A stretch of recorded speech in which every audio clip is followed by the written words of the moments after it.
बिस्मिल्लाहिर्रहमानिर्रहीम, अस्सलाम वालेकुम। इस लेक्चर में हम जो मटीरियल्स डिटेल में डिस्कस करने वाले हैं वो है इम्प्रेशन मटीरियल्स। प्रीवियस लेक्चर्स में हम ऑलरेडी इस सब्जेक्ट का इंट्रोडक्शन और उन सारी प्रॉपर्टीज़ को डिटेल में डिस्कस कर चुके हैं जिनकी बेसिस पे डेंटल मटीरियल्स को करेक्टराइज किया जाता है या डिफ्रेंशिएट किया जाता है। इस लेक्चर से हम इंडिविजुअल मटीरियल्स को डिस्कस करना स्टार्ट कर रहे हैं और जो सबसे पहला मटीरियल हम डिस्कस करने वाले हैं वो है इम्प्रेशन मटीरियल्स। और इम्प्रेशन मटीरियल्स के इस लेक्चर में हम समझेंगे कि इम्प्रेशन मटीरियल्स क्या होते हैं और किस लिए यूज़ किए जाते हैं, डेंटल इम्प्रेशंस क्या हैं, डेंटल मॉडल्स और डाइस क्या हैं, इन सब के बेसिक कॉन्सेप्ट को समझेंगे। इसके साथ हम इस लेक्चर में डिस्कस करेंगे कि इम्प्रेशन मटीरियल्स को कितने तरीके से क्लासिफाई किया जाता है और इम्प्रेशन मटीरियल्स की क्या क्लासिफिकेशन है। इसके साथ इस लेक्चर में डिस्कस करेंगे कि आइडियल रिक्वायरमेंट्स या आइडियल प्रॉपर्टीज़ इम्प्रेशन मटीरियल्स की क्या होनी चाहिए और वो कौन से फैक्टर्स हैं जो कि इन प्रॉपर्टीज़ को या इन रिक्वायरमेंट्स को अफेक्ट करते हैं। ये सारी चीज़ें हम इस लेक्चर में डिस्कस करेंगे जो कि हमारा इस लेक्चर का मेन ऑब्जेक्टिव है। इम्प्रेशन मटीरियल्स क्या होते हैं, इस कॉन्सेप्ट को समझने के लिए ये चीज़ समझना बहुत ज़रूरी है कि डेंटिस्ट्री में जो मेजॉरिटी प्रोस्थेसिस, अप्लायंस और रेस्टोरेशंस है ये चेयर साइड फैब्रिकेट नहीं की जाती बल्कि लेबॉर्ट्री में फैब्रिकेट की जाती हैं, यानी कि लैब में बनाई जाती हैं। और ये प्रोस्थेसिस और अप्लायंस लैब में किस पे बनाई जाती हैं, डेंटल मॉडल्स पे। जैसा कि आप इस सेकेंड इमेज में देख सकते हैं कि ये होते हैं डेंटल मॉडल्स जिन पे ये प्रोस्थेसिस या अप्लायंस बनाई जाती हैं। ये डेंटल मॉडल्स किस तरह से बनते हैं ये हम सबसे पहले समझेंगे, क्योंकि जब ये समझ में आ जाएगा तो हमें इम्प्रेशन मटीरियल्स का भी समझ में आ जाएगा कि ये इम्प्रेशन मटीरियल्स क्या होते हैं और क्यों यूज़ किए जाते हैं। तो इन डेंटल मॉडल्स को बनाने के लिए पेशेंट के oral, soft and hard tissues का इम्प्रेशन रिकॉर्ड किया जाता है, जो कि आप फर्स्ट फिगर में देख सकते हैं कि ये जो फर्स्ट फिगर है इसमें शो हो रहा है डेंटल इम्प्रेशंस। डेंटल इम्प्रेशंस क्या होते हैं, डेंटल इम्प्रेशंस होते हैं negative replica of the oral, soft and hard tissues, यानी कि oral, soft and hard tissues के नेगेटिव रेप्लिका को डेंटल इम्प्रेशंस कहा जाता है।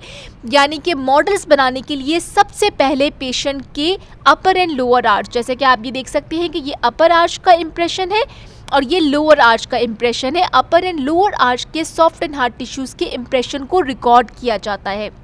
और जब ये डेंटल इम्प्रेशंस आपके पास आ जाते हैं तो इनसे मॉडल्स बनाने के लिए एक मटेरियल होता है जिसे जिप्सम प्रोडक्ट कहा जाता है या फिर डेंटल प्लास्टर या डेंटल स्टोन कहा जाता है। ये मटेरियल अवेलेबल होता है पाउडर की फॉर्म में। इसे वाटर के साथ मिक्स करते हैं और उसे पोर कर देते हैं इस पूरे इम्प्रेशन पे जो कि आपने रिकॉर्ड किया है पेशेंट के oral, soft and hard tissues का। वो मटेरियल इनिशियली फ्लूइड होता है जब इसे पोर करते हैं, फिर वो सेट हो जाता है सॉलिड सेट मटेरियल में। जब वो कन्वर्ट हो जाता है तो उसे सेपरेट कर देते हैं इम्प्रेशन से और आपके पास इस तरह का डेंटल मॉडल बनकर आ जाता है जो कि आप सेकेंड इमेज में देख सकते हैं। तो डेंटल मॉडल्स क्या होते हैं, dental models are the positive replica of the oral, soft and hard tissues. फिर इन मॉडल्स पे प्रोस्थेसिस, अप्लायंस या रेस्टोरेशंस बनाई जाती हैं जिस पर्पस के लिए उनका इम्प्रेशन रिकॉर्ड किया गया था। तो यहाँ पे एक कॉन्सेप्ट का क्लियर होना बहुत ज़रूरी है कि डेंटल इम्प्रेशन को हम कह रहे हैं negative replica of the oral, soft and hard tissues और डेंटल मॉडल्स को कह रहे हैं positive replica of the oral, soft and hard tissues. तो स्टूडेंट्स को बहुत ज़्यादा कन्फ्यूजन होती है कि ये नेगेटिव पॉजिटिव ये क्या है, मतलब रेप्लिका तो दोनों ही है, नेगेटिव पॉजिटिव का वर्ड क्यों यूज़ किया हुआ है। तो इस चीज़ को समझना यहाँ पे बहुत ज़रूरी है कि डेंटल इम्प्रेशन और डेंटल मॉडल्स दोनों रेप्लिका है, यानी कि दोनों मिमिक कर रहे हैं, दोनों डुप्लीकेट कर रहे हैं oral, soft and hard tissues को। लेकिन जो डेंटल इम्प्रेशन में आप देख सकते हैं कि oral, soft and hard tissues का जो रेप्लिका है वो नेगेटिव है, यानी कि जो oral, soft and hard tissues dental impression में रिकॉर्ड किए गए हैं ये रिवर्स में है, ऑपोजिट पे। इसको इस तरह से समझ सकते हैं कि आपको इस डेंटल इम्प्रेशन में oral, soft and hard tissues का जो इम्प्रेशन है या जो रेप्लिका है ये वैसे ही दिख रहा है जैसे ओरल कैविटी में सॉफ्ट एंड हार्ड टिश्यूज़ दिख रहे होते हैं। नहीं, डेंटल इम्प्रेशन में oral, soft and hard tissues वैसे नहीं दिख रहे होते जैसे ओरल कैविटी में दिख रहे होते हैं, बल्कि उसका रिवर्स, उसका ऑपोजिट दिख रहे होते हैं। इसलिए डेंटल इम्प्रेशंस को नेगेटिव रेप्लिका कहा जाता है oral, soft and hard tissues का। फिर इस डेंटल इम्प्रेशन से बनाया जाता है डेंटल मॉडल, जो कि होता है positive replica of the oral soft and hard tissues. Positive replica का मतलब है कि ये एग्जैक्ट रेप्लिका है oral soft and hard tissues का, यानी कि ओरल कैविटी में सॉफ्ट एंड हार्ड टिश्यूज़ जिस तरह से दिखते हैं मॉडल में भी वैसे ही दिख रहे हैं। जैसा कि आप देख सकते हैं कि आपको तो सॉफ्ट टिश्यूज़ जिस तरह से दिखते हैं ओरल कैविटी में मॉडल में वैसे ही दिख रहे हैं, इसलिए डेंटल मॉडल्स को पॉजिटिव रेप्लिका कहा जाता है। आई होप कि यहाँ पे डेंटल इम्प्रेशन के नेगेटिव रेप्लिका का कॉन्सेप्ट और डेंटल मॉडल के पॉजिटिव रेप्लिका का कॉन्सेप्ट क्लियर हो गया होगा। तो वो मटेरियल्स जो कि यूज़ किए जाते हैं इम्प्रेशन को रिकॉर्ड करने के लिए, उन्हें इम्प्रेशन मटेरियल्स कहा जाता है। यानी कि ये फर्स्ट इमेज में आप डेंटल इम्प्रेशंस देख रहे हैं, इस डेंटल इम्प्रेशन को रिकॉर्ड करने के लिए, यानी कि पेशेंट की oral soft and hard tissues के इम्प्रेशन को रिकॉर्ड करने के लिए जो मटेरियल्स यूज़ किए जाते हैं उन्हें इम्प्रेशन मटेरियल्स कहा जाता है। और ये जो इम्प्रेशन जो स्टेज होती है ये बहुत ही क्रिटिकल स्टेज होती है किसी भी अप्लायंस और प्रोसेसेस की फैब्रिकेशन के लिए, क्योंकि जितना एक्यूरेट इम्प्रेशन रिकॉर्ड होगा उतना ही एक्यूरेट मॉडल बनेगा, और जितना एक्यूरेट मॉडल बनेगा उतना ही एक्यूरेट फिर अप्लायंस प्रोसेसेस या रेस्टोरेशन बनेगी। तो इसलिए जो मटेरियल्स यूज़ हो रहे होते हैं इम्प्रेशन को रिकॉर्ड करने के लिए वो भी बहुत ज़्यादा इम्पोर्टेंस होती है उनकी, कि उन मटेरियल्स के अंदर ये एबिलिटी होनी चाहिए कि वो exactly oral soft and hard tissues को परफेक्टली एक्यूरेटली जो है वो रिकॉर्ड कर सकें। तो आई होप कि यहाँ पे आपका डेंटल इम्प्रेशन, डेंटल मॉडल और इम्प्रेशन मटेरियल का कॉन्सेप्ट क्लियर हो गया होगा। इम्प्रेशन की डेफिनेशन जैसे कि हमने डिस्कस कर ली पहले ही कि impression is the negative replica of the teeth and it's surroundings oral structures. इसके बाद आ जाते हैं कि इम्प्रेशन मटीरियल्स क्या है। Impression materials are those materials which are used for making impressions. और इम्प्रेशन मटीरियल से डेंटल इम्प्रेशन किस तरह से रिकॉर्ड किया जाता है। जब इम्प्रेशन मटीरियल फ्लूइड स्टेट में होता है तो इसे पोर कर देते हैं इम्प्रेशन ट्रेज में, जो कि आप देख सकते हैं कि ये इम्प्रेशन ट्रे है जिसमें इस मटीरियल को पोर किया है, यानी कि इम्प्रेशन मटीरियल को लोड किया हुआ है जब वो इम्प्रेशन मटीरियल फ्लूइड स्टेट में है, यानी कि प्लास्टिक स्टेट में है या फ्लूइड या लिक्विड स्टेट पे है। और इस तरह से इस ट्रे को प्लेस कर देते हैं ओरल कैविटी में, और मटेरियल जब सेट हो जाता है, जब इम्प्रेशन को रिकॉर्ड कर देता है, तब उसे ओरल कैविटी से रिमूव किया जाता है। जैसा कि आप सेकेंड इमेज में देख सकते हैं कि ये एक सेट इम्प्रेशन मटेरियल शो हो रहा है, यानी कि आपने जब ओरल कैविटी में इंसर्ट किया था तो मटेरियल फ्लूइड स्टेट में था, फिर वहाँ पे उसने इम्प्रेशन रिकॉर्ड किया और वो सेट हो गया, और सेट होने के बाद मटेरियल रिजिड सॉलिड या फ्लेक्सिबल सॉलिड में कन्वर्ट हो जाता है इम्प्रेशन मटेरियल। तो इस तरह से इम्प्रेशन मटेरियल्स को यूज़ किया जाता है इम्प्रेशन रिकॉर्ड करने के लिए। इसके बाद जो टर्म आती है वो है डेंटल मॉडल, जो कि हमने डिस्कस कर ली कि dental model is the positive reproduction और the positive replica of the teeth and its surrounding oral structures. यहाँ पे एक और टर्म का समझना बहुत ज़रूरी है और वो टर्म है डाई, क्योंकि जब आप इम्प्रेशन मटेरियल्स को रीड कर रहे होते हैं तो मॉडल्स का भी वर्ड आता है और डाई का भी वर्ड आता है। तो डाई का क्या मतलब होता है, मॉडल्स तो हमने डिस्कस कर लिए कि क्या होते हैं। डाई की अगर डेफिनेशन देखें तो डाई की डेफिनेशन ये है कि it is the replica of a single tooth, यानी कि जैसे कि आप इस इमेज में देख सकते हैं कि ये जो सिंगल टूथ का रेप्लिका है इसके लिए वर्ड यूज़ करेंगे डाई, यानी कि die is the replica of a single tooth. और डाई को जब मॉडल से कंपेयर करते हैं तो मॉडल किसका रेप्लिका है, मल्टीपल टीथ, यानी जब सेवरल टीथ और उससे associated soft tissues oral structures के रेप्लिका के लिए मॉडल का वर्ड यूज़ करते हैं, और सिंगल टूथ के रेप्लिका के लिए वर्ड यूज़ करते हैं डाई। पहले इम्प्रेशन कंपाउंड, आगे जाके आप इस मटेरियल को पढ़ेंगे कि ये इम्प्रेशन कंपाउंड सिंगल टूथ का रेप्लिका बनाने के लिए यूज़ किया जाता था। अब सिंगल टूथ के रेप्लिका के लिए सेपरेट इम्प्रेशन रिकॉर्ड नहीं किया जाता। अगर सिंगल टूथ का रेप्लिका यानी कि डाई चाहिए होती है आपको, तो आप इस तरह से, जैसे कि आप इस इमेज में देख सकते हैं कि इसी मॉडल से कट कर लेते हैं उस सिंगल टूथ के रेप्लिका को और डाई जो है वो बना लेते हैं। तो डाई क्या है, replica of a single tooth, और मॉडल क्या है, replica of the several teeth and it's associated soft tissues and oral structures. और डेंटल कास्ट का वर्ड जहाँ पे भी यूज़ किया हुआ होता है, डेंटल कास्ट का वर्ड कलेक्टिवली मॉडल और डाइज दोनों के लिए यूज़ किया जाता है, यानी कि जहाँ पे भी डेंटल कास्ट का वर्ड यूज़ हो रहा होगा इसका मतलब होगा कि वो मॉडल और डाइज दोनों की बात कर रहे हैं। आई होप कि यहाँ पे ये डेंटल डाइस का कॉन्सेप्ट क्लियर हो गया होगा। अब हम डिस्कस करेंगे इम्प्रेशन मटीरियल्स की क्लासिफिकेशन को। इम्प्रेशन मटीरियल्स को बहुत तरीक़ों से क्लासिफाई किया जाता है और एक जो क्लासिफिकेशन है इम्प्रेशन मटीरियल की वो है उनकी केमिकल कॉम्पोजिशन की बेसिस पे। और केमिकल कॉम्पोजिशन की बेसिस पे इम्प्रेशन मटीरियल्स को क्लासिफाई किया जाता है इलास्टोमर्स में, जिसमें आते हैं पॉलीसल्फाइड, सिलिकॉन्स, पॉलीईथर। फिर आते हैं हाइड्रोकोलाइड्स। हाइड्रोकोलाइड्स में आते हैं एगार और एल्जिनेट। इसके बाद जो कैटेगरी आती है वो है थर्मोप्लास्टिक, जिसमें आते हैं इम्प्रेशन कंपाउंड और वैक्सेस। जिप्सम बेस्ड में आते हैं इम्प्रेशन प्लास्टर और चिलेट कंपाउंड बेस्ड में आते हैं zinc oxide, eugenol, impression paste. तो इस तरह से इम्प्रेशन मटीरियल्स को केमिकल कॉम्पोजिशन की बेसिस पे क्लासिफाई किया जाता है। दूसरा जो इम्प्रेशन मटीरियल्स को क्लासिफाई किया जाता है वो है सेटिंग मैकेनिज्म की बेसिस पे। सेटिंग मैकेनिज्म की बेसिस पे इम्प्रेशन मटीरियल्स को दो कैटेगरीज में क्लासिफाई किया जाता है, एक रिवर्सिबल और एक इरिवर्सिबल। रिवर्सिबल में वो इम्प्रेशन मटीरियल्स आते हैं जिनका सेटिंग मैकेनिज्म रिवर्सिबल होता है, यानी कि एक बार सेट होने के बाद आप दोबारा से उनको उनकी प्री सेट फॉर्म में ला सकते हैं। यानी कि जो उनमें सेटिंग हुई है इम्प्रेशन में वो रिवर्सिबल है, यानी कि वो सेट होने के बाद दोबारा से अपनी प्री सेट फॉर्म में जा सकता है, यानी कि इन मटीरियल्स को रीयूज़ भी कर सकते हैं आप। तो रिवर्सिबल में वो इम्प्रेशन मटीरियल्स आते हैं जो कि सेट होते हैं फिज़िकल रिएक्शन के थ्रू या फिज़िकल चेंज के थ्रू।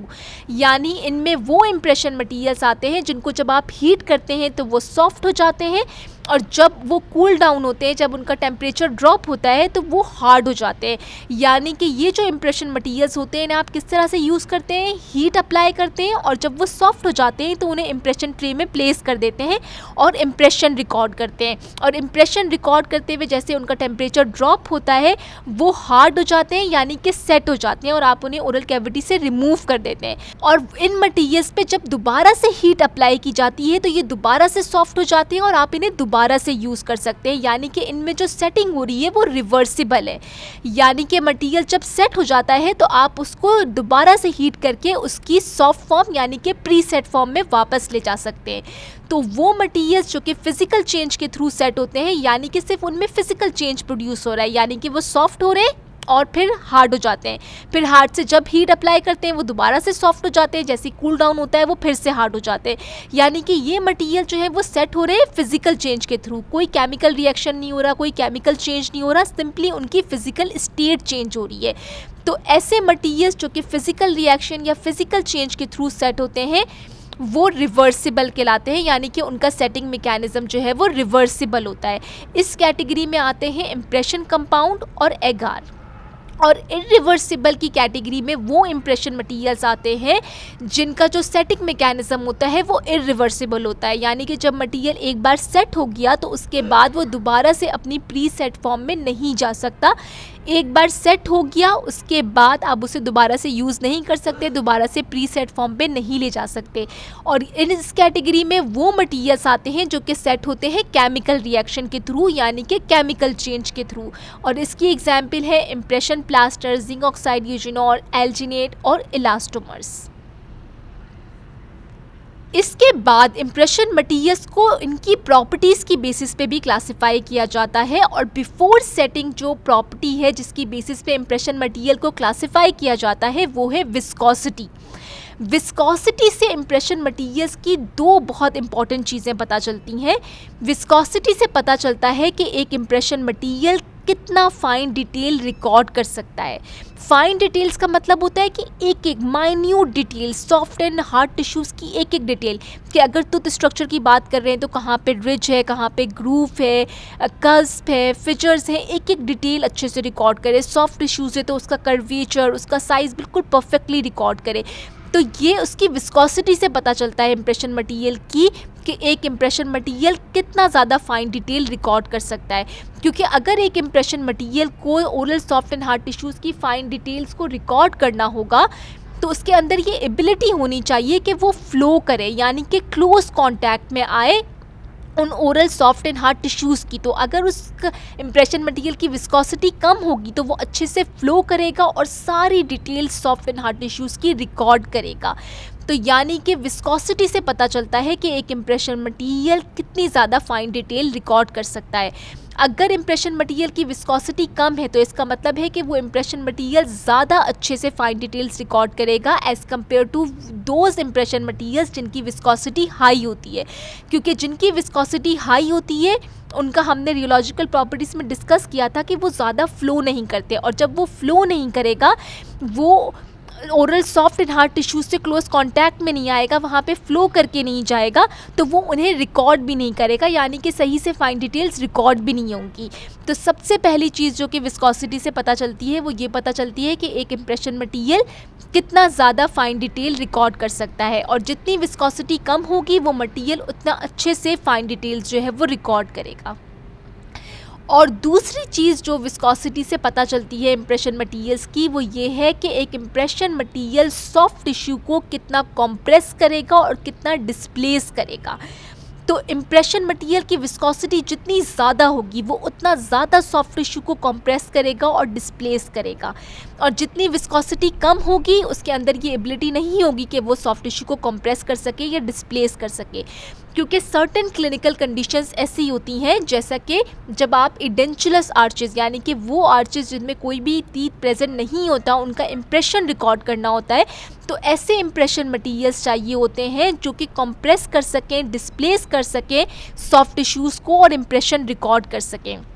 तो वहाँ पे ऐसे मटेरियल्स रिक्वायर होते हैं जिनकी विस्कोसिटी हाई हो, ताकि वो सॉफ्ट टिश्यू को कंप्रेस करें, डिस्प्लेस करें और इम्प्रेशन रिकॉर्ड कर सकें। तो इम्प्रेशन मटेरियल की विस्कोसिटी जितनी ज़्यादा होगी वो उतना ज़्यादा कंप्रेस करेगा और उतना ज़्यादा डिस्प्लेस करेगा सॉफ्ट टिश्यू को।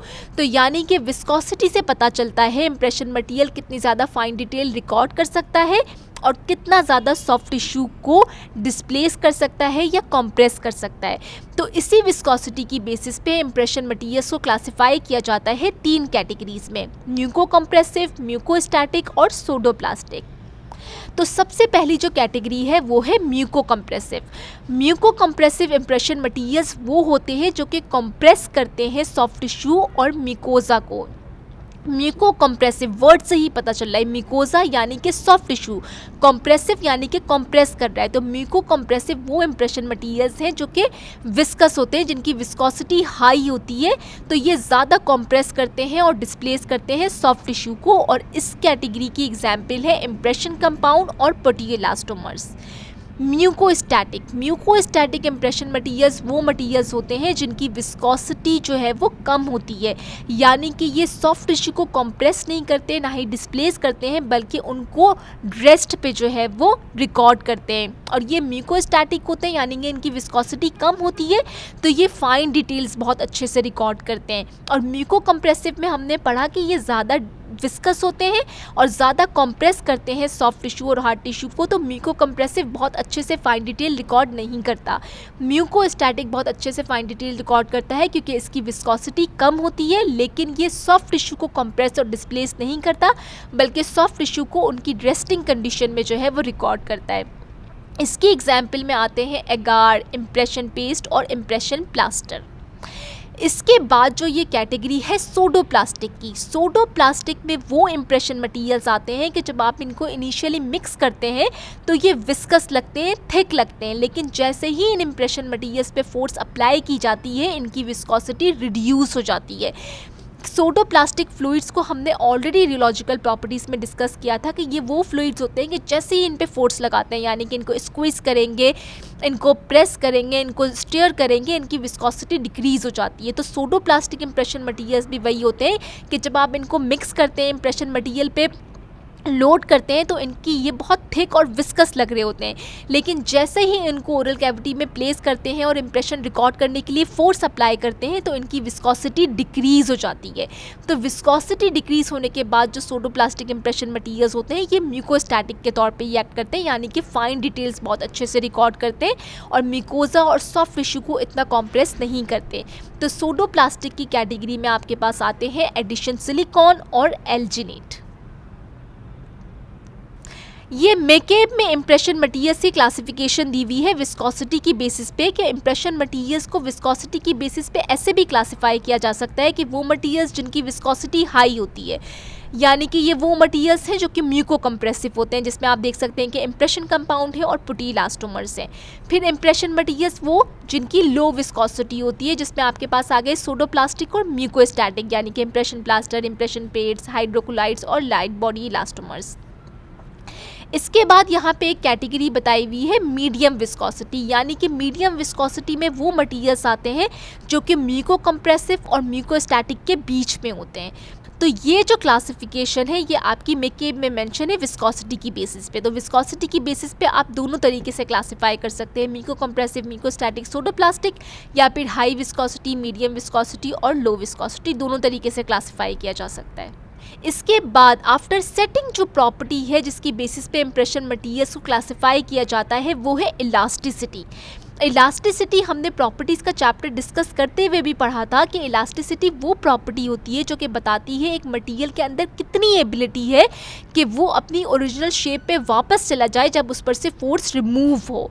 तो ये जो प्रॉपर्टी होती है ये इलास्टिसिटी कहलाती है, यानी कि एक मटेरियल की एबिलिटी कि वो दोबारा से अपनी ओरिजिनल शेप में चला जाए फोर्स रिमूव होने के बाद।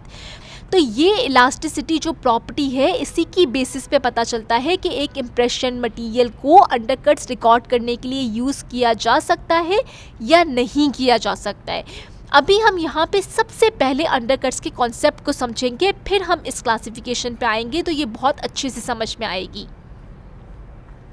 अब हम सबसे पहले समझेंगे कि अंडरकट्स क्या होते हैं। अंडरकट्स को अगर बहुत ही सिंपल वर्ड्स में एक्सप्लेन किया जाए तो अंडरकट्स कहलाते हैं एरिया ऑफ कॉन्केविटी।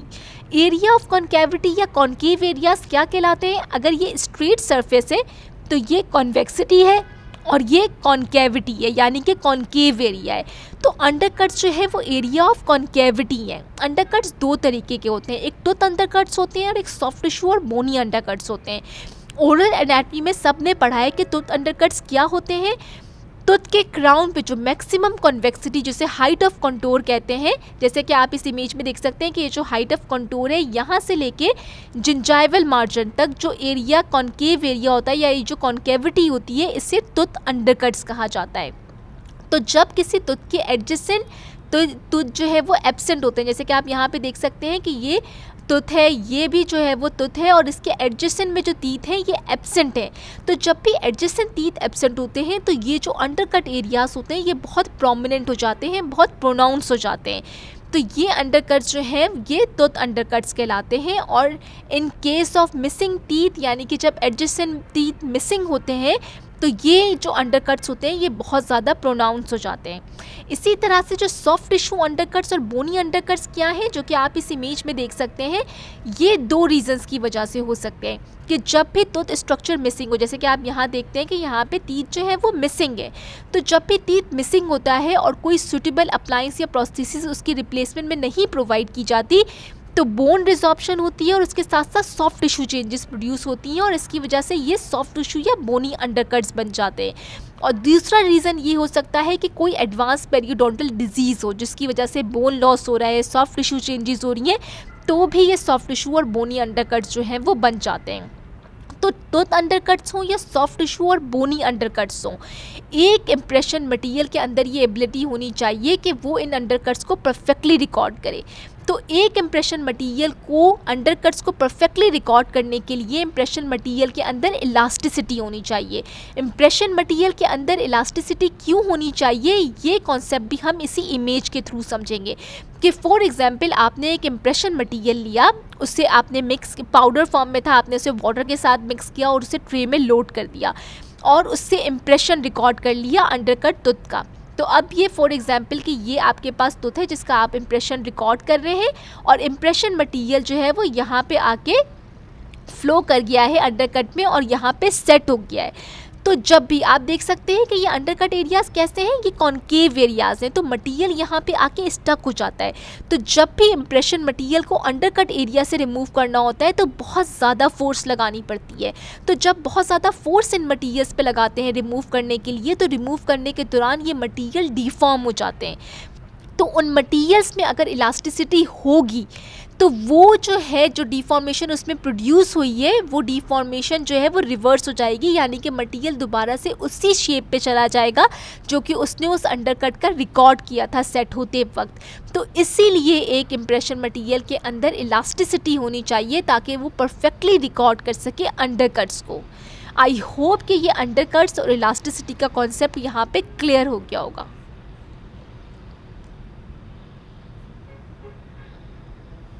और इसी इलास्टिसिटी की बेसिस पे मटेरियल को क्लासिफाई किया जाता है दो कैटेगरीज में, नॉन इलास्टिक इम्प्रेशन मटेरियल्स और इलास्टिक इम्प्रेशन मटेरियल्स।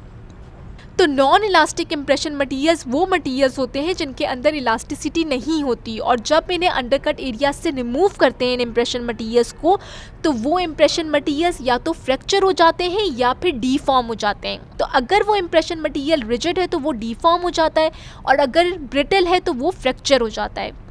तो इसीलिए नॉन इलास्टिक इम्प्रेशन मटेरियल्स को एडेंचुलस पेशेंट्स के लिए यूज़ किया जाता है, ताकि ऐसे पेशेंट्स के लिए यूज़ किया जाता है जिनमें कोई अंडरकट्स मोस्ट लाइकली प्रेजेंट नहीं होते। तो नॉन इलास्टिक इम्प्रेशन मटेरियल्स वो मटेरियल्स होते हैं जो कि अंडरकट्स को रिकॉर्ड नहीं कर सकते, क्योंकि ये अंडरकट्स को रिकॉर्ड करते हैं अगर इनसे, तो इन्हें रिमूव करते वक्त ये मटेरियल या तो फ्रैक्चर हो जाते हैं या डीफॉर्म हो जाते हैं। और दूसरी जो कैटेगरी है इलास्टिसिटी की बेसिस पे, वो है इलास्टिक इम्प्रेशन मटेरियल्स की।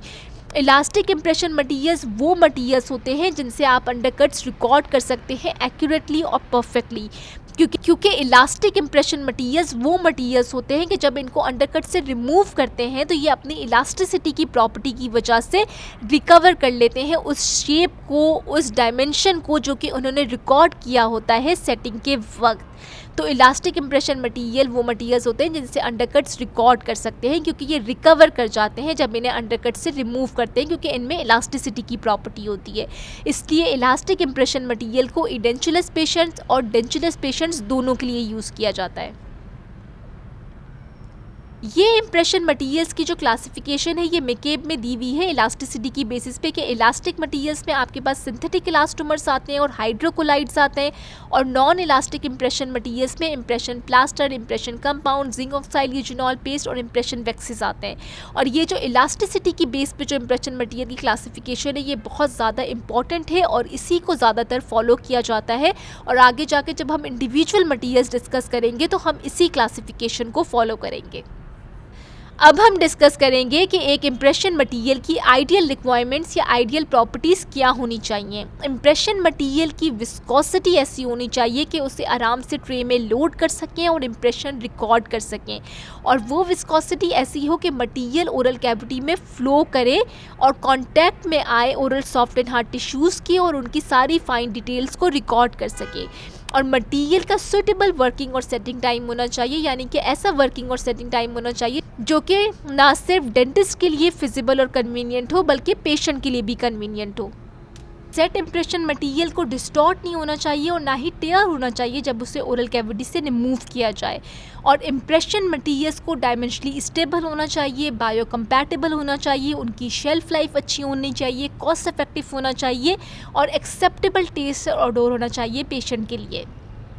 और साथ पे इम्प्रेशन मटेरियल के अंदर ये एबिलिटी होनी चाहिए कि उसे आराम से डिसइंफेक्ट किया जा सके बगैर कोई डैमेज प्रोड्यूस किए हुए उसकी इम्प्रेशन सरफेस पे।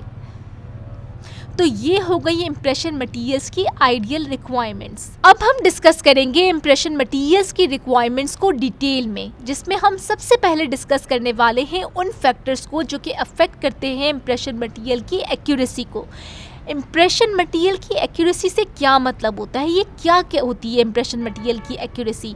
इम्प्रेशन मटेरियल की एक्यूरेसी ये है कि एक इम्प्रेशन मटेरियल के अंदर कितनी एबिलिटी है कि वो एक्यूरेटली, परफेक्टली यानी कि प्रिसाइसली रिकॉर्ड कर सके oral soft and hard tissues की सारी डिटेल्स को।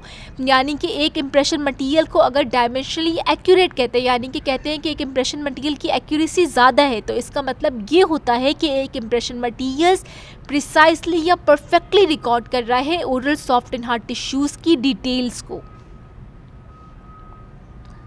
तो सबसे पहला फैक्टर जो कि अफेक्ट करता है इम्प्रेशन मटेरियल की एक्यूरेसी को वो है फ़्लो, यानी कि इम्प्रेशन मटेरियल के अंदर इतना सफिशिएंट फ़्लो होना चाहिए कि वो फ़्लो कर सके oral soft and hard tissues पे उससे इंटीमेट कांटेक्ट में आ सके और रिकॉर्ड कर सके हर डिटेल को, यानी कि एक एक डिटेल, टीनी टाइनी डिटेल भी, कि सॉफ्ट टिश्यू कैसा है, उसकी डायमेंशन कैसी है, उसका कर्वेचर कैसा है। अगर हार्ड टिश्यू तीन स्ट्रक्चर की बात करें तो पिट्स हैं, फिचर्स हैं, कस्प हैं, एक एक डिटेल अच्छे से रिकॉर्ड करे। यानी कि इम्प्रेशन मटेरियल की या तो लो विस्कोसिटी होनी चाहिए या फिर उसमें सूडोप्लास्टिसिटी होनी चाहिए, ताकि उसका हाई फ्लो हो, यानी कि इतना फ्लो हो इस इम्प्रेशन मटेरियल का कि वो एक्यूरेटली सारी फाइन डिटेल्स रिकॉर्ड कर सके सॉफ्ट एंड हार्ड टिश्यूज़ की।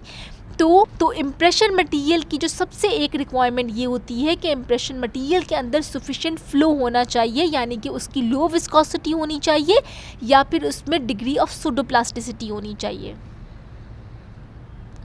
दूसरा फैक्टर जो कि अफेक्ट करता है इम्प्रेशन मटेरियल की एक्यूरेसी को, वो है हाइड्रोफिलिसिटी, यानी कि एक इम्प्रेशन मटेरियल कितना हाइड्रोफिलिक है, यानी कि कितना वाटर लविंग है, कितना वाटर को अट्रैक्ट करता है।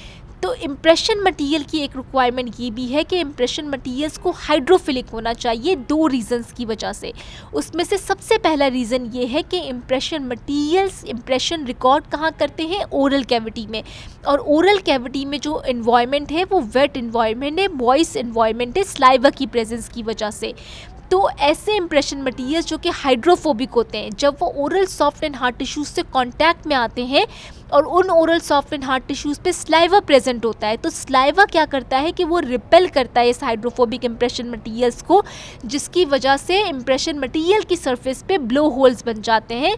जैसा कि आप इस फिगर में देख सकते हैं, फिगर 1 में, कि इस तरह से इम्प्रेशन मटेरियल की सरफेस पे ब्लो होल्स बन जाते हैं।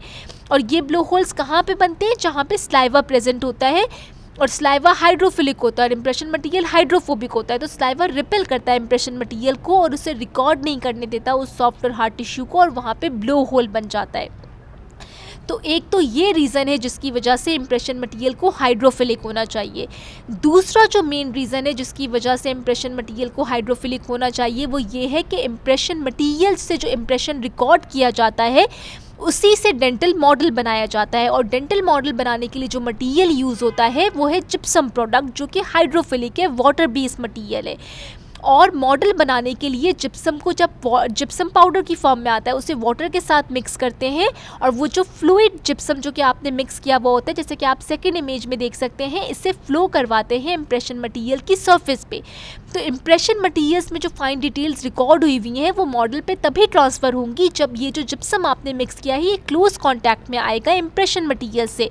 तो अगर इम्प्रेशन मटेरियल हाइड्रोफोबिक है और ये जो जिप्सम प्रोडक्ट होता है ये हाइड्रोफिलिक होता है, तो होता ये है कि जब माइक्रोस्कोपिक लेवल पे देखा जाता है कि जो जिप्सम प्रोडक्ट्स होती हैं, यानी कि जिप्सम जो मटेरियल होता है जो कि मॉडल बनाने के लिए यूज़ किया जाता है, जो कि हाइड्रोफिलिक है, ये क्लोज कांटेक्ट में नहीं आ पाता हाइड्रोफोबिक इम्प्रेशन मटेरियल से, जिसकी वजह से मॉडल्स की सरफेस पे आप ये लास्ट इमेज में देख सकते हैं कि इस तरह से ब्लो होल्स बन जाते हैं, पिट्स बन जाते हैं, यानी कि जो फाइन डिटेल्स इम्प्रेशन में रिकॉर्ड की हुई होती हैं वो मॉडल में ट्रांसफ़र नहीं हो पाती।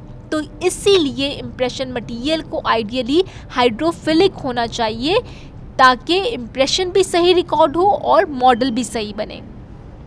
और एक और फैक्टर जो कि अफेक्ट करता है इम्प्रेशन मटेरियल की एक्यूरेसी को, वो ये है कि इम्प्रेशन मटेरियल को इम्प्रेशन ट्रे से अडेयर रहना चाहिए थ्रू आउट। जब भी आप इम्प्रेशन रिकॉर्ड कर रहे हैं और रिमूव कर रहे हैं पेशेंट के माउथ से, तो पूरे टाइम इम्प्रेशन मटेरियल को इम्प्रेशन ट्रे से अडेयर रहना चाहिए और सेपरेट नहीं होना चाहिए। जैसा कि आप इस इमेज में देख सकते हैं कि यहाँ पे क्या हुआ है, इम्प्रेशन मटेरियल सेपरेट हो गया है इम्प्रेशन ट्रे से।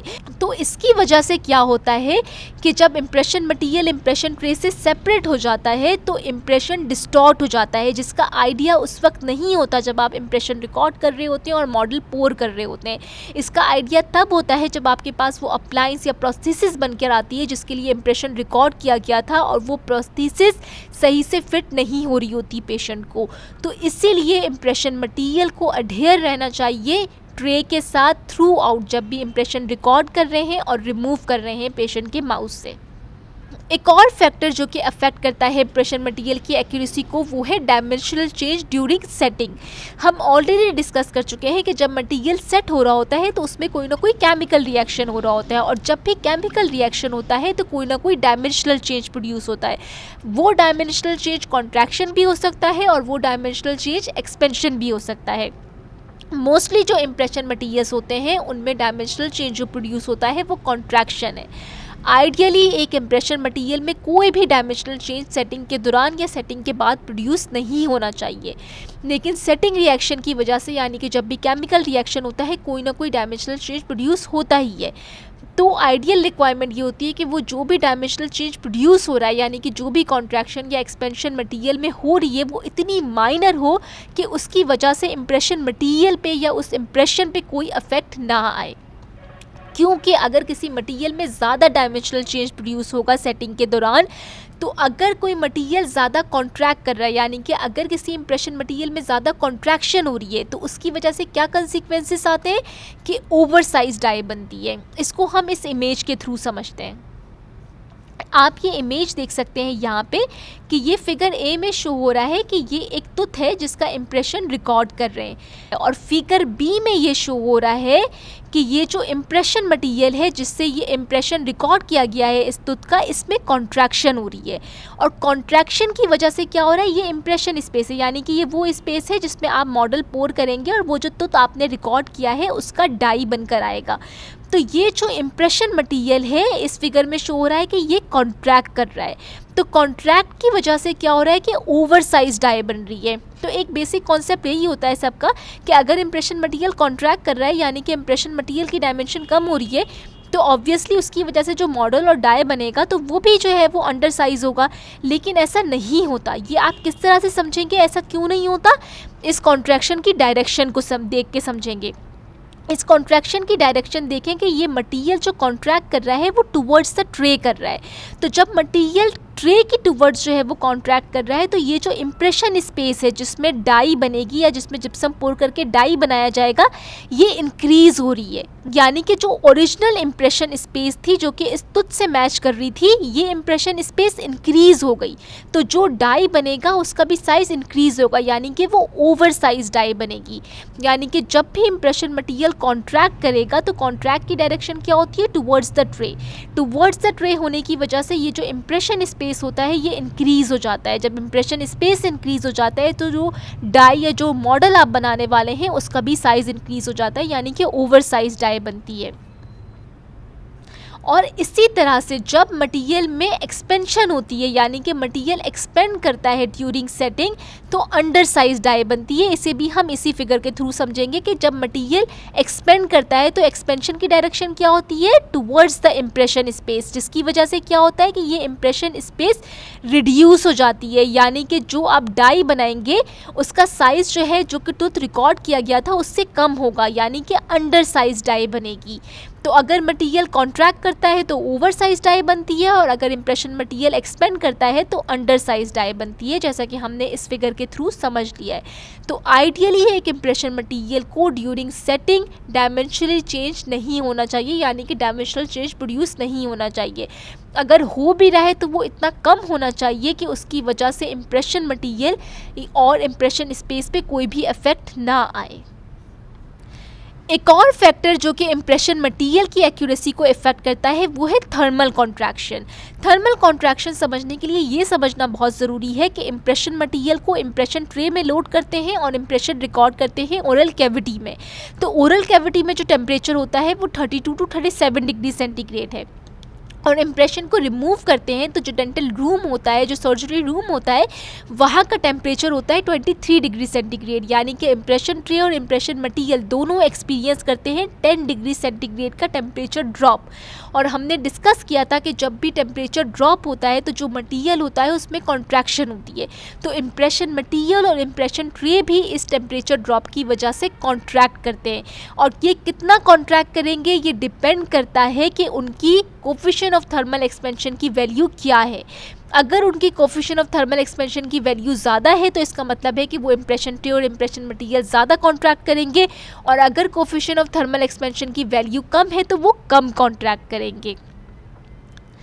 तो आइडियली जहन में क्वेश्चन आता है कि अगर इम्प्रेशन मटेरियल और इम्प्रेशन ट्रे दोनों कॉन्ट्रैक्ट करते हैं तो इस तरह से तो उनके बीच में गैप आ जाना चाहिए।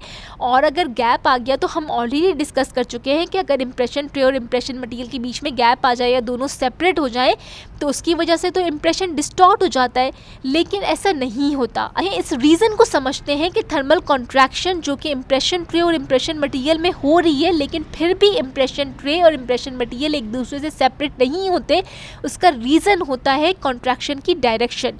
जैसा कि आप ए में देख सकते हैं, इसमें इम्प्रेशन ट्रे की कॉन्ट्रैक्शन की डायरेक्शन शो हो रही है, यानी कि जो इम्प्रेशन ट्रे है ये कॉन्ट्रैक्ट करता है टुवर्ड्स द इम्प्रेशन मटेरियल। और बी में आप देख सकते हैं इम्प्रेशन मटेरियल की कॉन्ट्रैक्शन की डायरेक्शन शो हो रही है, जो कि हम प्रीवियसली भी डिस्कस कर चुके हैं कि इम्प्रेशन मटेरियल कॉन्ट्रैक्ट करता है इम्प्रेशन ट्रे की टुवर्ड्स, यानी कि ये जो इम्प्रेशन मटेरियल है ये ट्रे की तरफ मूव कर रहा है और ट्रे इम्प्रेशन मटेरियल की तरफ मूव कर रहा है।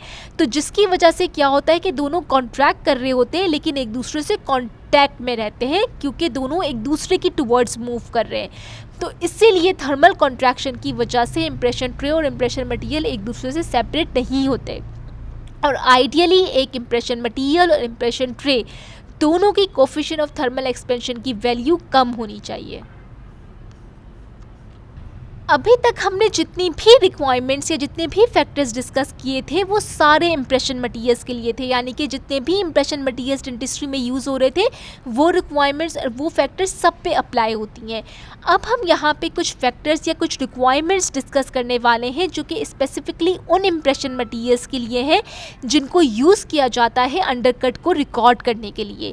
तो वो इम्प्रेशन मटेरियल्स जिन्हें अंडरकट को रिकॉर्ड करने के लिए यूज़ किया जाता है उनकी 3 रिक्वायरमेंट्स होती हैं, यानी कि उन मटेरियल्स के अंदर ये 3 प्रॉपर्टीज़ होनी चाहिए। सबसे पहले वो मटेरियल्स जिनको अंडरकट्स रिकॉर्ड करने के लिए यूज़ किया जाता है उनके अंदर होनी चाहिए इलास्टिसिटी। इलास्टिसिटी हमने ऑलरेडी डिस्कस कर लिया, यानी कि उन मटेरियल्स के अंदर ये एबिलिटी होनी चाहिए कि जब उन इम्प्रेशन मटेरियल उस अंडरकट से रिमूव करें उन इम्प्रेशन मटेरियल को, तो उस रिमूव करने की वजह से क्या होता है कि वो इम्प्रेशन मटेरियल डिफॉर्म होता है। तो उन मटेरियल के अंदर इलास्टिसिटी होनी चाहिए कि वो दोबारा से अपनी उसी शेप पे चली जाए जो कि उन्होंने ओरल कैविटी में रिकॉर्ड की थी। तो यानी कि एक इम्प्रेशन मटेरियल के अंदर इलास्टिसिटी होनी चाहिए कि वो अपनी उस ओरिजिनल शेप पे, यानी कि वो शेप जो कि उसने ओरल कैविटी में रिकॉर्ड की उस अंडरकट की, उसी पे वापस चला जाए। और जब उस मटेरियल में ये इलास्टिसिटी की प्रॉपर्टी होगी तभी वो एक्यूरेटली जो है वो उस अंडरकट को रिकॉर्ड कर सकेगा और परफेक्ट इलास्टिक रिकवरी जो है वो दे सकेगा। तो सबसे पहली जो प्रॉपर्टी या सबसे पहली रिक्वायरमेंट इम्प्रेशन मटेरियल जिन्हें यूज़ किया जाता है अंडरकट को रिकॉर्ड करने के लिए वो है इलास्टिसिटी। 2 और जो रिक्वायरमेंट्स होती हैं उन मटेरियल्स की वो ये हैं कि उनके अंदर फ्लेक्सिबिलिटी भी होनी चाहिए और एडिक्वेट टियर रेजिस्टेंस भी होनी चाहिए। जैसा कि हमने डिस्कस किया था कि जब भी इम्प्रेशन मटेरियल को रिमूव करते हैं अंडरकट एरिया से तो बहुत ज़्यादा फोर्स लगानी पड़ती है। तो जब भी फोर्स लगाते हैं तो इम्प्रेशन मटेरियल पे 2 तरीके की फोर्स लग रही होती है। एक तो जो आप रिमूव कर रहे हैं, यानी कि आप जो इम्प्रेशन ट्रे को रिमूव करने के लिए फोर्स लगा रहे हैं वो टेंसाइल फोर्स होती है। तो जब भी ज़्यादा टेंसाइल फोर्स लगाते हैं तो मटेरियल के अंदर ये एबिलिटी होनी चाहिए कि वो उस टेंसाइल फोर्स को टॉलरेट कर सके और टेयर ना हो, क्योंकि वो मटेरियल्स जो कि टेंसाइल फोर्स को टॉलरेट नहीं कर पाते, यानी कि वो फोर्स जो कि मटेरियल को अंडरकट से रिमूव करने के लिए लगाई जा रही होती है, जब वो मटेरियल उस फोर्स को टॉलरेट नहीं कर पाता तो वो टेयर हो जाता है। तो वो मटेरियल्स जिनको अंडरकट्स रिकॉर्ड करने के लिए यूज़ किया जाता है उनके अंदर ये एबिलिटी होनी चाहिए कि जब उन्हें अंडरकट से रिमूव किया जाए तो वो टेयर ना हो, यानी कि उनकी एडिक्वेट टेयर रेजिस्टेंस होनी चाहिए। और एक और प्रॉपर्टी जो कि हमने डिस्कस की कि वो इम्प्रेशन मटेरियल्स जिन्हें अंडरकट को रिकॉर्ड करने के लिए यूज़ किया जाता है उनके अंदर फ्लेक्सिबिलिटी भी होनी चाहिए। फ्लेक्सिबिलिटी हम ऑलरेडी प्रॉपर्टीज़ के चैप्टर में डिस्कस कर चुके हैं कि फ्लेक्सिबिलिटी वो एबिलिटी है मटेरियल की कि एक मटेरियल को ईज़िली आप डिफॉर्म कर सकते हो, यानी कि उसे बेंड कर सकते हैं, उसे कंप्रेस कर सकते हैं, प्रेस कर सकते हैं, डिफॉर्म कर सकते हैं कितना ईजिली एक मटेरियल को, वो उसकी फ्लेक्सिबिलिटी कहलाती है। तो एक इम्प्रेशन मटेरियल जिसे अंडरकट्स रिकॉर्ड करने के लिए यूज़ किया जा रहा है उसके अंदर फ्लेक्सिबिलिटी क्यों होनी चाहिए ये हम इस इमेज के थ्रू समझेंगे।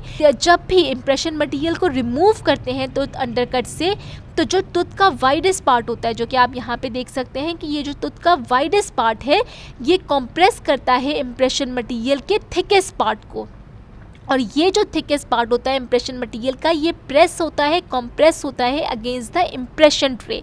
यानी कि जब भी इम्प्रेशन मटेरियल को अंडरकट तुथ से रिमूव करते हैं तो जो तुथ का थिकेस्ट पार्ट, तो जो तुथ का वाइडेस्ट पार्ट होता है वो इम्प्रेशन मटेरियल के थिकेस्ट पार्ट को प्रेस करता है ट्रे के अगेंस्ट। तो अगर एक इम्प्रेशन मटेरियल फ्लेक्सिबल नहीं होगा, वो रिजिड होगा, तो क्या होगा कि तुथ जो है वो उसे जब प्रेस करेगा तो वो प्रेस नहीं हो पा रहा होगा, क्योंकि रिजिड मटेरियल्स तो वही मटेरियल्स होते हैं जिन्हें आप इजीली डिफॉर्म नहीं कर सकते, प्रेस नहीं कर सकते, बेंड नहीं कर सकते। तो अगर एक इम्प्रेशन मटेरियल रिजिड होगा तो क्या होगा कि वो प्रेस नहीं हो सकेगा, वो डिफॉर्म हो जाएगा, फ्रैक्चर हो जाएगा। तो और अगर इम्प्रेशन मटेरियल में फ्लेक्सिबिलिटी होगी, यानी कि वो इम्प्रेशन मटेरियल फ्लेक्सिबल होगा, तो वो आराम से कंप्रेस हो जाएगा, प्रेस हो जाएगा और वो आराम से अंडरकट तुझ से रिमूव हो जाएगा। तो इसीलिए एक इम्प्रेशन मटेरियल जिसे अंडरकट रिकॉर्ड करने के लिए यूज़ किया जाता है उसके अंदर इलास्टिसिटी भी होनी चाहिए, फ्लेक्सिबिलिटी भी होनी चाहिए और एडिक्वेट टियर रेजिस्टेंस भी होनी चाहिए। यूजली स्टूडेंट्स कंफ्यूज कर देते हैं इलास्टिसिटी और फ्लेक्सिबिलिटी को। इलास्टिसिटी और फ्लेक्सिबिलिटी दोनों डिफरेंट प्रॉपर्टी हैं, इन्हें सेम नहीं समझे। यूजली जो इलास्टिक मटेरियल्स होते हैं वो फ्लेक्सिबल भी होते हैं, इसलिए ये वाली कन्फ्यूजन होती है। लेकिन इलास्टिसिटी और फ्लेक्सिबिलिटी दोनों डिफरेंट कॉन्सेप्ट है। तो इलास्टिसिटी जो प्रॉपर्टी होती है वो ये बताती है कि एक इम्प्रेशन मटेरियल को जब अंडरकट से रिमूव किया जाएगा तो रिमूव करने के बाद वो अंडरकट से रिमूव करते हुए जो डिफॉर्मेशन उसमें हुई है, तो वो डिफॉर्मेशन को वो मटेरियल कितना रिवर्स कर देगा, यानी कि वो दोबारा अपनी उसी शेप पे चला जाएगा जो कि उसने रिकॉर्ड किया था। ये उसकी इलास्टिसिटी की प्रॉपर्टी से पता चलता है। और फ्लेक्सिबिलिटी ये बताती है कि एक इम्प्रेशन मटेरियल को जब अंडरकट से रिमूव किया जाएगा तो वो कितना कॉम्प्रेस हो सकता है, कितना प्रेस हो सकता है और ईजिली रिमूव हो सकता है उस अंडरकट से। ये उसकी फ्लेक्सिबिलिटी की प्रॉपर्टी से पता चलता है। और एडिक्वेट टियर रेजिस्टेंस से ये पता चलता है कि ये मटेरियल बगैर टियर हुए हुए आराम से रिमूव हो सकते हैं जब इन पे टेंसाइल फोर्स अप्लाई की जाती है, यानी कि वो फोर्स अप्लाई की जाती है जिससे मटेरियल को रिमूव करते हैं ओरल कैविटी से। और ये जो इमेज है वो ये शो कर रही है कि एक अंडरकट टूथ का इम्प्रेशन जो कि यहाँ पे शो हो रहा है फर्स्ट इमेज में, रिकॉर्ड किया गया है 3 तरह के मटेरियल से। फिगर ए शो कर रहा है कि ये इम्प्रेशन रिकॉर्ड किया गया है इलास्टिक मटेरियल से, और इलास्टिक मटेरियल ने बिल्कुल परफेक्टली रिकॉर्ड किया है एक अंडरकट टूथ के इम्प्रेशन को। फिगर बी शो कर रहा है कि ये इम्प्रेशन रिकॉर्ड किया गया है एक प्लास्टिक मटेरियल से जिसने बिल्कुल भी सही रिकॉर्ड नहीं किया है अंडरकट टूथ के इम्प्रेशन को, और ये जो इम्प्रेशन है ये कम्प्लीटली डिस्टॉर्ट हो गया है। और फिगर सी शो कर रहा है कि इस अंडरकट टूथ का इम्प्रेशन रिकॉर्ड किया गया है एक विस्को इलास्टिक मटेरियल से जिसने पार्शली डिस्टॉर्टेड शेप दी है, यानी कि कुछ उसने जो था वो अंडरकट टूथ को रिकॉर्ड किया है और कुछ उस मटेरियल में डिस्टॉर्शन प्रोड्यूस हो गई है। क्योंकि विस्को इलास्टिक मटेरियल्स को हम ऑलरेडी डिस्कस कर चुके हैं कि ये वो मटेरियल्स होते हैं जो कि कुछ इलास्टिकली रिकवरी होती है इनमें और कुछ जो है वो इलास्टिक रिकवरी इनमें नहीं हो पाती है। तो इसलिए जो विस्को इलास्टिक मटेरियल ने जो अंडरकट टूथ का इम्प्रेशन रिकॉर्ड किया है वो पार्शली डिस्टॉर्टेड है। अब हम डिस्कस करेंगे उन फैक्टर्स को जो कि अफेक्ट करते हैं इम्प्रेशन मटेरियल्स की डायमेंशनल स्टेबिलिटी को। तो इम्प्रेशन मटेरियल की डायमेंशनल स्टेबिलिटी क्या है? डायमेंशनल स्टेबिलिटी इम्प्रेशन मटेरियल की ये है कि एक मटेरियल के अंदर, यानी कि एक इम्प्रेशन मटेरियल के अंदर कितनी एबिलिटी है कि वो रिटेन रखता है अपनी उस शेप को, साइज़ को, यानी कि अपनी उस डायमेंशन को जो कि उसने रिकॉर्ड की है oral soft and hard tissues की सेट होने के बाद भी। यानी कि सेट होने के बाद एक मटेरियल कितनी अपनी डायमेंशंस को मेंटेन कर रहा है, यानी कितना इम्प्रेशन मटेरियल अपनी डायमेंशन को मेंटेन कर रहा है जो कि उसने रिकॉर्ड की है oral soft and hard tissues की, ये उसकी डायमेंशनल स्टेबिलिटी से पता चलता है। यानी कि अगर कहते हैं कि किसी इम्प्रेशन मटेरियल की डायमेंशनल स्टेबिलिटी ज़्यादा है तो इसका मतलब है कि इम्प्रेशन मटेरियल सेट होने के बाद भी, यानी कि ओरल कैविटी से रिमूव होने के बाद भी जो डायमेंशंस उसने ओरल कैविटी में रिकॉर्ड किए सॉफ्ट एंड हार्ड टिश्यूज़ की उन्हें मेंटेन रखता है, उन्हें चेंज होने नहीं देता, यानी कि वो मटेरियल कॉन्ट्रैक्ट और एक्सपेंड नहीं करते हैं सेट होने के बाद। तो आइडियली एक इम्प्रेशन मटेरियल की परफेक्ट डायमेंशनल स्टेबिलिटी होनी चाहिए, यानी कि वो मटेरियल इस तरह का होना चाहिए कि जब आप उसे ओरल कैविटी से रिमूव भी कर दें तो उसके बाद उस मटेरियल में कोई भी डायमेंशनल चेंज प्रोड्यूस ना हो, यानी कि उस मटेरियल में कॉन्ट्रैक्शन ना हो, कोई भी एक्सपेंशन ना हो। क्योंकि ये जो इम्प्रेशन मटेरियल होता है इस पर आपने जिप्सम को पोर करना होता है जिससे मॉडल बनाए जाते हैं। तो अगर इम्प्रेशन मटेरियल की डायमेंशन चेंज हो गई तो उसकी वजह से क्या होगा कि मॉडल भी की डायमेंशन भी चेंज हो जाएगी, मॉडल भी गलत डायमेंशन पे बन जाएगा। तो इसीलिए आइडियली ये होना चाहिए कि जैसे ही आपने इम्प्रेशन रिकॉर्ड किया, मॉडल के लिए जिप्सम को भी फ़ौरन पोर कर देना चाहिए और मॉडल को फैब्रिकेट कर लेना चाहिए। लेकिन बहुत से रीज़न ऐसे होते हैं समटाइम्स इसकी वजह से फ़ौरन से जिप्सम पोर नहीं कर पाते, यानी कि मॉडल फैब्रिकेट नहीं कर पाते, या हो सकता है कि उस क्लिनिक में या उस डेंटल रूम में वो फैसिलिटी अवेलेबल नहीं है, जिसकी वजह से आप जो है वो मॉडल्स पोर नहीं कर सकते या जिप्सम को पोर नहीं कर सकते इम्प्रेशन मटेरियल पे, या फिर डेंटल इम्प्रेशन को आपने लेबॉर्ट्री में सेंड करना है, यानी कि उस टाइम पीरियड में जिसमें इम्प्रेशन मटेरियल को स्टोर कर रहे हैं या कहीं पे ट्रांसपोर्ट कर रहे हैं, मटेरियल में कोई भी डायमेंशनल चेंज प्रोड्यूस नहीं होना चाहिए। लेकिन मटेरियल्स में समटाइम डायमेंशनल चेंज प्रोड्यूस हो जाता है। उसके 3 रीज़न्स हो सकते हैं।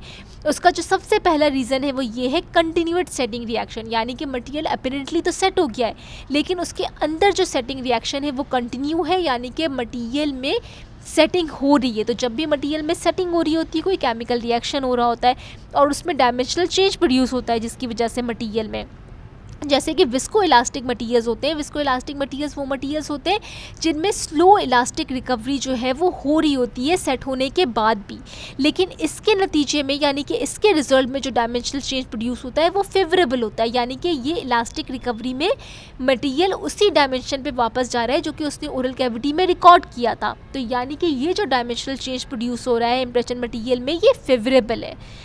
दूसरा जो डायमेंशनल चेंज का रीज़न हो सकता है वो ये होता है कि कुछ मटेरियल को यूज़ किया जाता है हीट से मैनिपुलेट करके, यानी कि उन्हें हीट करके सॉफ्ट किया जाता है, फिर वो ओरल कैविटी में हार्ड होते हैं एंड देन उन्हें रिमूव किया जाता है। तो ये जो टेम्परेचर चेंज की वजह से मटेरियल में इंटरनल स्ट्रेस डेवलप हो जाता है, और जब मटेरियल सेट हो जाता है तो मटेरियल ये इंटरनल स्ट्रेसेस को रिलीज़ कर देता है, जिसकी वजह से उन मटेरियल्स में डायमेंशनल चेंज प्रोड्यूस हो जाता है।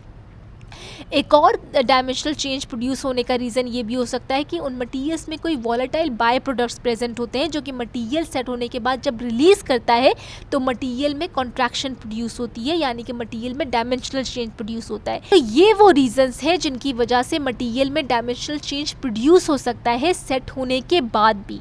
तो इसीलिए आइडियली तो मटेरियल में डायमेंशनल स्टेबिलिटी परफेक्ट होनी चाहिए, लेकिन मल्टीपल रीजंस हो सकते हैं जिनकी वजह से, जो कि हमने डिस्कस किए, जिनकी वजह से मटेरियल में डायमेंशनल चेंजेस प्रोड्यूस होती हैं। तो इसीलिए इम्प्रेशन रिकॉर्ड करने के बाद जो डेंटल इम्प्रेशन आपके पास आते हैं उनमें जिप्सम को एज सून एज पॉसिबल पोर कर देना चाहिए और मॉडल को फैब्रिकेट कर देना चाहिए।